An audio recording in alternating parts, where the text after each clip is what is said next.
불길한 일을 예언하는 선지자라는 제목으로 같이 말씀을 나누겠습니다. 이제 사도행전을 계속해서 보다가 갑자기 이제 구약의 유다 왕국의 역사에 대한 내용이 나오니까 아침부터 아무리 들어도 무슨 소리인지 잘 모르실 것 같습니다. 근데 이제 전혀 모르면은 이 내용 자체를 이해하기가 어렵기 때문에 이제 말씀을 드리는데, 예레미야에서 계속 반복되는 이제 그 왕들의 이름이 있는데 뭐 다 아실 필요는 없고 유다의 마지막 왕들만 좀 아시면 될 것 같아요. 계속 여기서 반복적으로 나오는 게 마지막 세 왕이 여호와김, 긴, 시드기야. 시드기야가 마지막 유다가 멸망하는 마지막 왕입니다. 그래서 김, 긴, 시드기야 이 세 명만 좀 잘 아시면 되는데요. 오늘 본문의 1절이 바로 여호야김이 다스리기 시작하던 때 이렇게 시작하기 때문에 그렇습니다. 1절 말씀 우리 같이 한번 다시 읽어보겠습니다. 시작. 유다의 왕 요시야의 아들 여호야김이 다스리기 시작할 때 여호와께서 말씀으로 예레미야에게 임하시니라. 아멘. 예레미야에게 하나님의 말씀이 임했던 시기를 얘기하는데 여호야김이 다스리기 시작하던 때니까 아마 다스리는 원년, 자기가 왕이 된 원년을 가리키는 것 같습니다. 여호야김 긴 시드기야 끝에서 세 번째 왕입니다. 그런데 3절 말씀에 보면 또 27장, 28장, 29장, 30장까지 내용에 보면요 전부 다 시드기야에 관한 내용입니다. 그래서 이 본문에 보면 또 3절에 보면은 시드기야에게 보러 온 사신에게 뭘 주라는 내용이 나와요. 그러니까 이게 뭐냐면 여호야김 시대 앞으로 이제 두 번의 왕이 더 남은 거죠. 여호야김 시대에 이제 임했다. 하나님의 말씀이 임했다. 근데 아직 세워지지도 않은 왕에 대해서 얘기를 하고 있는 겁니다. 그러니까 이게 시제가 안 맞아요. 이제 이렇게 생각할 수도 있습니다. 아, 앞으로 될 왕들에 대한 예언이구나. 근데 그게 아니라 쭉 읽어보면 지금 도착한 이제 사신에게 그거를 하라는 거거든요. 이게 멍에를 해갖고 그 줄에다 해갖고 목에다 지금 당장 걸으라는 얘기를 하고 있는 거거든요. 그렇기 때문에 지금 왕이랑 이제 두 왕의 격차가 생겨요. 최소한 10년 이상의 차이가 납니다. 그래서 실제 이제 히브리어 성경을 보면요. 여기 보면 우리가 이제 1절에 여호야김이 다스리기 시작하던 때 이렇게 나오는데 여호야김이 아니라 이제 시드기야라고 히브리 성경에서 얘기를 하고 있습니다. 근데 이게 번역이 왜 그렇게 되는지 좀 정확하게 알기가 어려운데 이제 한글 성경 같은 경우는 많은 번역본에서 그래서 새로운 번역에서는 이 1절의 여호야김을 시드기야로 번역을 합니다. 그래서 제가 찾아보니까 새 번역 성경, 현대인의 성경, 공동 번역 같은 경우는 여기를 다 시드기야로 번역을 해요.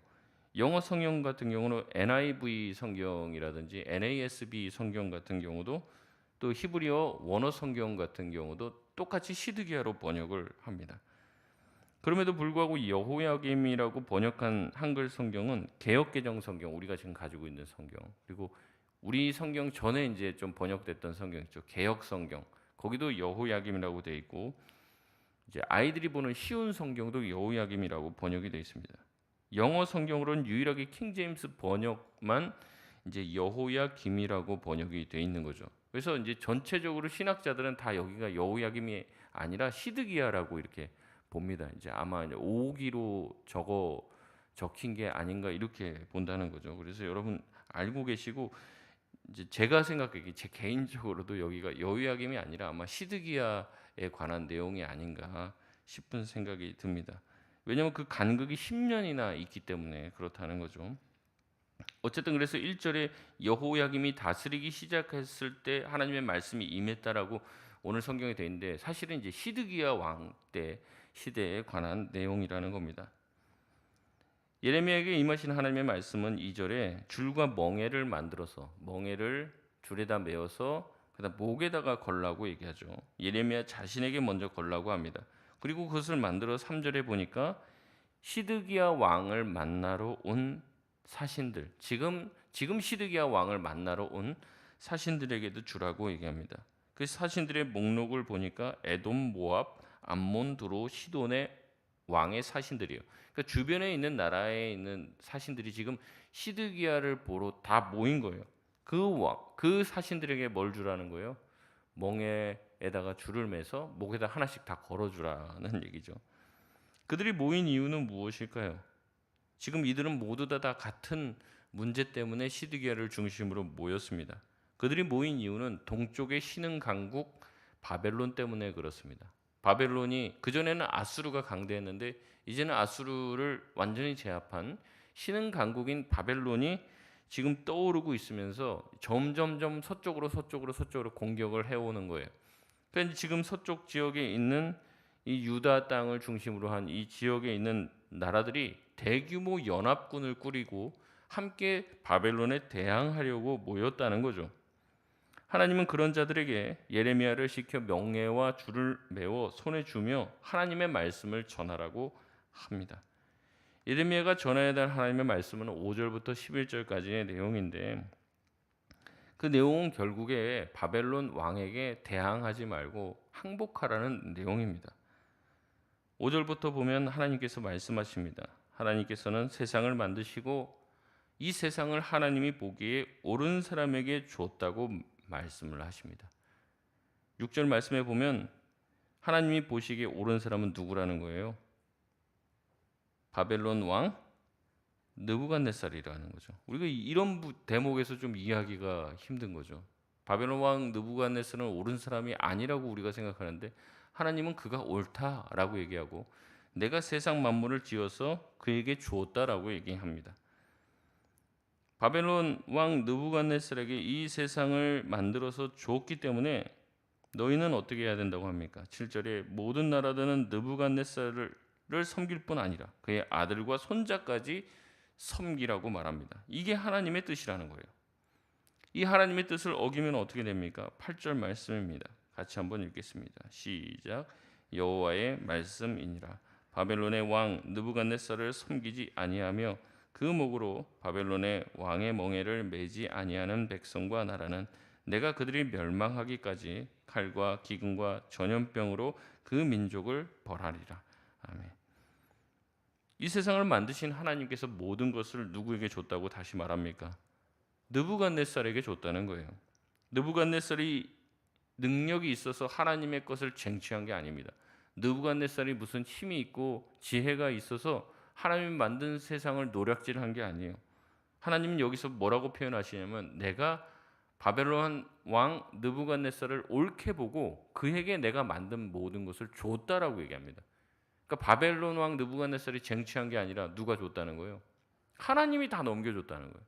하나님이 만드신 것, 하나님의 백성을 다 그의 손에 넘겨줬다는 거죠. 그러니 내가 넘겨줬던 느부갓네살을 거역하는 것은 누구를 거역하는 것이에요? 하나님을 거역한 거예요. 왜냐하면 하나님이 느부갓네살에게 모든 것을 줬기 때문에 그렇습니다. 하나님은 자신을 거역하는 자들을 멸망시키겠다고 얘기하시며 8절에 칼과 기근과 전염병으로 그 민족을 완전히 벌하실 것이라고 말합니다. 그러니까 여기서 굉장히 놀라는 거예요. 보통 하나님은 자기의 나라, 자기의 백성들, 자기가 만드신 모든 것을 자신의 백성, 이스라엘 백성에게 주시고 이스라엘 백성을 공격하는 사람들을 이와 같이 멸하시겠다고 얘기하는데 지금 거꾸로입니다. 이스라엘 백성조차, 이 유다 백성조차 누구에게 무릎을 꿇어야 돼요? 느부갓네살에게 무릎을 꿇으라는 거예요. 그게 하나님의 뜻이라는 겁니다. 만약에 너희가 느부갓네살에게 항복하고 두 손 두 발 다 들지 않으면 하나님께서도 하나님의 백성조차도 칼과 기근과 전염병으로 다스리겠다고 얘기하는 거예요. 이게 얼마나 놀라운 얘기입니까?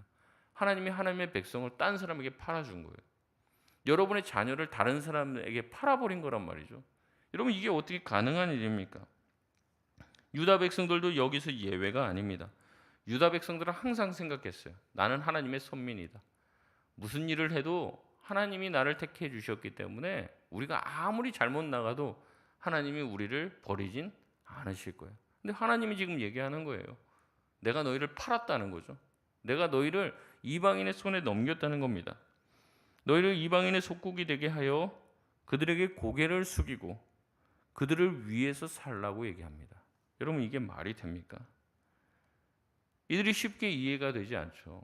이런 예레미야의 말을 하나님의 말씀이라고 고지고대로 받아들이기가 어려웠습니다. 그렇기 때문에 등장하게 되는 사람은 누구냐면 거짓 선지자들입니다. 그들은 예레미야의 예언이 틀렸다고 말할 것입니다. 그들은 흉이 아닌 길을 예언할 것입니다. 그러면서 그것이 하나님의 뜻이라고 이야기할 것이라는 거예요. 예레미야는 유다의 멸망을 예언하는 불길한 선지자입니다. 그러나 거짓 선지자들은 좋은 것을 얘기하고 복된 것을 얘기합니다. 도대체 누구의 말이 진실일까요? 9절 말씀, 하나님께서는 이렇게 경고하고 계십니다. 9절 말씀 같이 읽겠습니다. 시작. 너희는 너희 선지자나 복술가나 꿈꾸는 자나 술사나 요술자가 이르기를 너희가 바벨론의 왕을 섬기게 되지 아니하리라 하여도 너희는 듣지 말라. 아멘. 거짓 선지자들, 복술가, 꿈꾸는 자, 술사나 요술자는 말한다는 거예요. 너희가 바벨론 왕을 결코 섬기지 아니할 것이다. 하나님이 너희를 구해 줄 것이다. 아멘이십니까? 근데 하나님 뭐라고 얘기합니까? 그런 말 듣지 말라. 그들의 말을 들으면 어떻게 된다고 합니까? 10절에 너희 땅에서 멀어지게 되고 쫓겨나게 될 것이죠. 하나님께서는 유다 백성을 몰아내고 멸망시킬 것이라는 거예요.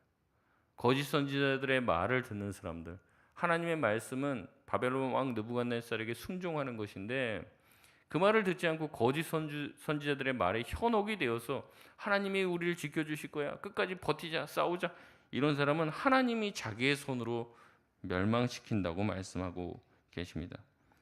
그러나 하나님의 말씀대로 11절에 바벨론 왕의 멍에를 메고 그들을 섬기면 그 땅에서 밭을 갈고 살 수 있게 하시겠다고 약속하고 계십니다. 여러분, 이게 참 이해가 안 가는 거죠. 하나님은 하나님의 백성을 보호하고 지켜주시고 인도하실 줄 알았는데 그게 아닌 거예요. 여기서 놀랍게 되는 거죠. 여러분, 우리가 원래 이 예레미야 1장에서 25장까지 앞부분이죠. 그 부분을 작년 7, 8월에 이제 작년 딱 이 시기에 큐티를 했는데 아마 기억이 가물가물하실 겁니다. 예레미야 선지자를 보통 이렇게 부르는데 뭐라고 하냐면 눈물의 선지자라고 부릅니다. 눈물의 선지자인 이유는 그가 유대의 멸망을 예언한 선지자였기 때문에 그래요. 자기 민족의 멸망을 예언하는 선지자가 얼마나 기분이 좋겠습니까? 하나님께서 주신 말씀을 가지고 얘기를 하는 거예요. 선포하는 거예요. 하나님께서 너희의 죄를 보시고 너무나도 화가 나셔서 너네들 안 되겠다, 너희를 완전 멸망시키려고 작정을 하셨는데 우리가 26장 우리 엊그저께도 봤지만 지금이라도 늦지 않았다는 거예요. 지금이라도. 그러니까 거의 마지막 막바지에 도달해서도 얘기합니다. 지금이라도 늦지 않았으니 회개하고 돌이키면 내가 너희에게 내리려고 하는 재앙을 내리지 않겠다. 진짜 그 멸망의 바로 직전까지도 그 얘기를 하신다고요. 직전까지도 회개하고 돌아오면 내가 너희에게 내리려고 하는 재앙을 내리지 않겠다. 그러나 너희가 회개하고 돌이키지 않으면 너희를 완전히 멸망시킬 거다. 내가 지금 너희를 멸망시킨다고 말하는 것은 겁주려고 하는 말이 아니다. 진짜다. 그 얘기를 계속해요. 그런데도 어떻게 해요? 이 사람들은 뭐예요? 우리가 하나님의 선택된 백성인데 망하긴 왜 망해? 여기 하나님의 성전이 있는데 성전에 함부로 발을 들이면 다 죽는데 어떻게 이방인이 성전에 와서 성전들을 밟고 성전을 침범할 수 있어? 안 돼. 예루살렘 이 성은 난공불락의 성이야. 절대 아무도 이 예루살렘 성을 함락할 수 없어. 이렇게 자신하면서 예레미야의 경고를 듣지 않아요. 하나님은 우리를 사랑하셔. 절대 하나님은 우리를 벌하시지 않으셔. 우리는 하나님의 백성이야. 이러고 산 거예요. 계속. 자기 멋대로 살면서 이렇게 하나님께서 자기를 도와주실 것이다. 어차피 하나님이 이렇게 돌다 그래도 자신의 자식인 우리를 도와주실 것이다. 이러면서 행복회로 돌리고 있는 거예요. 게다가 지금 시드기야를 중심으로 주변 나라들은 바벨론에 대항하여 힘을 모으고 있습니다. 한 나라가 싸우면은 질 가능성도 있어요. 근데 지금 대규모 연합군을 꾸렸습니다. 바벨론에 대항해서 충분히 이길 수 있을 것과 같은 힘과 자신을 얻는 것이죠. 여러분, 이 모든 것이 하나님의 말씀에 대한 바른 반응이 아니에요. 하나님은 회개하고 돌이키지 않으면 멸망시키겠다고 얘기하는데 그럼 하나님의 말씀대로 해야 될 거 아니에요. 회개하고 돌이켜야 될 거 아니에요. 근데 그게 아니라 어떻게 해요? 자기 힘으로 이 위기를 극복하려고 하는 거예요. 자기 힘으로 어떻게든 해보려고 하는 거죠. 멸망을 말하고 있는 예레미야를 옥에 가두라고 하고 죽이라고 합니다. 그런 불길한 소리 하지 말라. 그런 밥맛 떨어지고 믿음 없는 소리 하지 마라. 하나님은 우리를 사랑하신다. 그 얘기를 하는 거예요.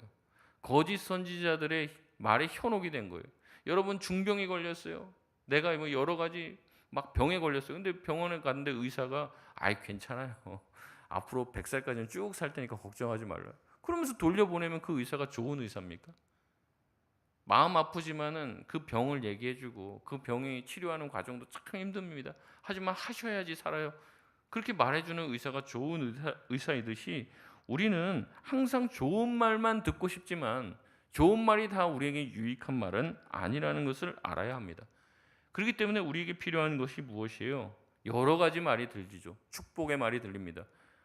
또 어떤 말은 참 우리의 마음을 아프게 하고 힘들게 하는 말이 들려요. 도대체 어떤 것이 하나님의 말입니까? 여러분 그렇기 때문에 우리에게 뭐가 필요할까요? 분별력이 필요한 줄 믿습니다. 뭐가 하나님의 말씀인지 알아야 돼요. 귀에 듣기 좋은 말만 하는 것이 다 하나님의 뜻이 아닙니다. 희망적인 이야기, 나에게 득이 되는 이야기만 하나님의 말씀이 아니라는 거예요. 때로는 나를 아프게 하고 나를 슬프게 하는 것이 하나님의 진짜 말씀일 수 있습니다. 하나님은 우리로 하여금 그 말씀을 듣고 우리가 가슴을 찢고 회개하고 고통하는 그 과정을 통해서 우리가 더 깨끗해지고 거룩해지길 바라고 있을지도 모릅니다. 예레미야가 유다의 멸망을 예언할 때 예레미야를 죽이려고 했던 것처럼 예수님께서 이 땅에 오셔서 헤롯 성전이 무너지고 예수님을 중심으로 다시 새로운 성전을 세우겠다 말했을 때 사람들은 예수님을 죽이려 합니다. 성전을 모독했다는 거죠. 예나 지금이나 좋은 것, 복된 것, 큰 것, 높아지는 것, 성공하는 것 여기에만 우리의 모든 관심과 초점을 기울이면요, 우리는 절대 하나님의 뜻을 알아차릴 수가 없습니다. 지금은 더 심한 것 같아요. 유튜브에 보면은 온갖 뭐 악하고 오염된 사상을 가진 사람들이 범람하고 있어요. 뭐 조회수를 보면 우리 교회 뭐 설교 이렇게 올려놓으면 조회수 많아봤자 뭐 1000회 뭐 이렇게 되겠지만 진짜 제가 보면 이런 건 들으면 안 되는데 막 10만 회, 뭐 20만 회, 뭐 이렇게 막 들어요 사람들이. 그만하게 많은 사람들이 거기 따르고 있다는 거예요. 보면은 아주 자극적인 얘기들, 곧 막 전쟁 난다부터 시작해서 별 하나님의 뜻과 상관없는 소리에 사람들이 열광하고 거기에 미쳐 있습니다. 추종합니다. 자극적인 이야기를 하고 거기에 하나님의 뜻이 있다고 얼마나 확신을 찬 목소리를 내는지 몰라요. 하마터면 저도 믿을 뻔했습니다. 그런 얘기를 해요. 보면은 분별력이 없으면 여기 다 딸려가겠더라고요. 계속 빠져들어가는 거예요. 제가 예전에 청년들을 오래 가르쳤는데 그 가르치면서 유튜브 보지 말라고 얼마나 말을 했는지도 몰라요. 그런데 거기에 빠져 있어서 그 또 하나 보면 비슷한 게 또 뜹니다. 계속. 그러니까 계속 그걸 보면서 완전히 분별력을 상실해 버린 거예요. 오히려 저에게 보지 말라고 하는 저를 와서 설득하려고 해요. 최근에 이런 유튜브에 나오는 이상한 선교사들, 뭐 어디서 무슨 선교 뭘 받았는지도 몰라요. 기원도 몰라요. 어디서부터 무슨 신학 교육을 받고 뭐 그거 없습니다. 뭐 어디 뭐 목사라는데 어디서 목사 안수 받았는지도 불분명해요. 무슨 전도자라고 돌아다니면서 뭐 귀신을 쫓아냈는지 뭐 병을 고친다는지 막 그런 영상들이 막 나오는데 이제 보지 말라고 그렇게 말을 했는데도 보더라고요. 근데 최근에 들어서 그런 사람들의 실체가 이제 드러나는 거예요. 실체가 완전 사기를 쳤던 거고 돈을 줘서 남미에 있는 사람들 다 고용해서 막 병들었는데 막 일어난 것처럼 막 뭐 조폭인데 막 회심한 것처럼 연기를 다 시킨 거예요. 이게 다 드러나는 거예요. 이제는 얼마나 많은 사람들이 거기서 내가 믿은 줄 이게 진짜인 줄 알았는데 아니구나 실망하고 상처받고 떠나는 경우가 너무나도 많아요. 이 예레미야의 시대에도 분별력이 필요했고 예수님의 시대에도 분별력이 필요했지만 지금 시대는 더 분별력이 요구되는 시대입니다. 아마 이제 내일 또 내일 모레 계속해서 하나님은 거짓 선지자들에 대해서 계속 얘기해요. 너희들이 정말 뭐가 거짓이고 뭐가 참인지 분별할 수 있어야 된다는 거예요. 근데 듣기 좋은 소리만 자꾸 들으려고 한다는 거죠. 내 귀를 정말 즐겁게 해주는, 내 귀를 자극하는 이야기들만 듣고 따라간다는 거죠. 여러분 우리에게 분별력이 필요해야 한 시대인 줄 믿습니다. 말씀을 맺겠습니다. 입에 단 것은 몸에 안 좋죠. 몸을 망가뜨립니다. 그런데 자꾸 손이 가요. 하나님의 말씀도 그런 것 같습니다. 때로는 우리에게 힘이 되는 말씀, 희망과 소망과 위로가 되는 말씀이 있어요. 근데 그런 쪽의 말씀에만 중독이 되어 가면요, 나를 깨우고 나를 살리고 나를 갱신시키는 말씀에서는 점점 멀어져요. 결국엔 거짓 선지자들의 먹잇감이 되고 맙니다. 하나님께 분별력을 구하는 이 아침이 되시길 바랍니다.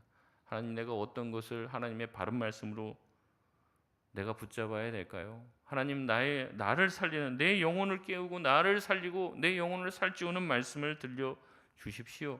그것이 참으로 어렵더라도 내가 그 길을 가겠습니다. 결단하며 여러분의 영혼을 주님이 기뻐하시는 방향에 맞출 수 있는 저와 여러분 되시길 바랍니다. 우리 시간 같이 합심해서